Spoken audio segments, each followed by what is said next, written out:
ভিতরে বললেন লা ইকরাহা ফিদ্দিন, এই ধর্ম নিয়ে কেউ বাড়াবাড়ি করো না।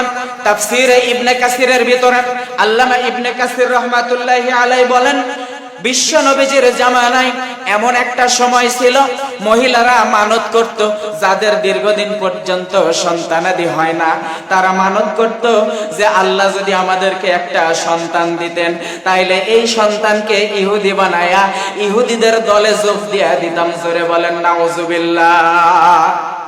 আমাদের সমাজের ভিতরেও কিন্তু আছে, বিভিন্ন রকমের মানত করে, বাবার কাছে গিয়া মানত করে, বাবার কাছে গিয়া তাবিজ চাই, বাবা মাটির নিচে শুয়ে আছে, ওই বাবার কাছে গিয়া সেজদা দিয়া কয়, ও বাবা রে বাবা, দে রে বাবা দে, একটা সন্তান দে রে বাবা, একটা সন্তান দে। জোরে বলেন কথা ঠিক কিনা? বাবার দরবারে গিয়া সন্তান চাই।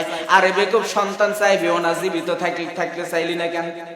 ও মরে গেছে, ও মাটির নিচে শুয়ে আছে, ও আবার কেমনে সন্তান দেবে?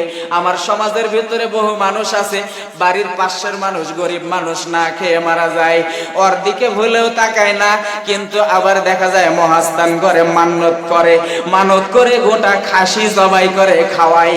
এরকম মুসলমান সমাজের ভিতরে আছে না নাই? আল্লাহ রাব্বুল আলামিন এই জায়গাতে কত চমৎকার করে বর্ণনা দিয়েছেন দেখেন। তৎকালীন সময়ের মহিলারা নিয়ত করত, মানত করত, বিশ্ব নবী সাল্লাল্লাহু আলাইহি ওয়াসাল্লাম যুদ্ধের ময়দানে যখন, সংগ্রামের ময়দানে যখন বিজয় লাভ করে দিলেন, এমন সময়ে বিশ্ব নবীজি ওই ইহুদিদের চক্রান্ত, ইহুদিদের ষড়যন্ত্র থেকে রক্ষা পাবার জন্য বিশ্ব নবীজি ঘোষণা দিয়ে দিলেন যে এই সমাজের মধ্য থেকে যেইগুলা ইহুদি আছে তাদেরকে এই শহর থেকে বের করে দাও। এই ঘোষণা দেওয়ার পরে যেই সমস্ত মহিলারা তাদের সন্তানগুলাকে ইহুদিদের মধ্যে যোগ দেয়াইছিল, তাদেরকে আবার ফেরত নিয়ে আসার চেষ্টা করতেছিল। আমাদের সমাজের ভিতরে কিন্তু এমন বহু মানুষ আছে, যেই পথে খায় আবার ওই পথেরই গান গায়, আবার দেখা যায় বাংলার খায়, বাংলার পরে আবার বাংলাদেশে অবস্থান নিয়া ভারতের দালালদের কাছে গিয়া বমি করে। এমন মানুষ আমার বাংলাদেশে আছে না নাই? জোরে বলেন আছে না নাই? আপনাদের কি ভয় লাগতেছে নাকি? ভয় পান? ওই দিন আর নাই বারে, ওই দিন আর নাই। আপনারা তো জবাব দিবেন, এখানে বলতেছি আমি, সমস্যা হলে তো আমার হবে, আপনারা চুপ করে আছেন কেন? জোরে বলেন এমন মানুষ আছে না নাই? আরেকবার বলেন আছে না নাই? আমার বন্ধুগণ, গভীর মনোযোগ দিয়ে শুনবেন।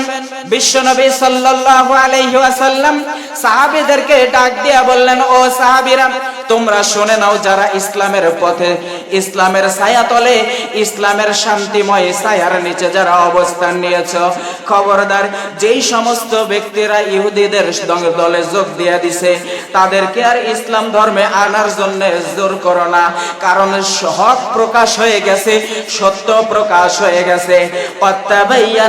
কাত্তাবাইয়ানার রুশদু মিনাল গায়, সঠিক প্রকাশ পেয়েছে, হকের পথ প্রকাশ পেয়ে গেছে। যারা স্বেচ্ছায় ইসলামের ছায়াতলে আসতে চায় তাদেরকে তোমরা কেউ নিষেধ করো না, আবার যদি কেউ স্বেচ্ছায় আসতে না চায় তাদেরকে তোমরা জোর করে ইসলামে নিয়ে এসো না। জোরে বলেন সুবহানাল্লাহ। কত চমৎকার কথা দেখেন। আল্লাহ রাব্বুল আলামিন বললেন, ফামান ইয়াকফুর বিত-তাগুত ওয়া ইউমিন বিল্লাহ। শুরুতে বলেছিলাম কালেমা যখন গ্রহণ করে, এই সময়ে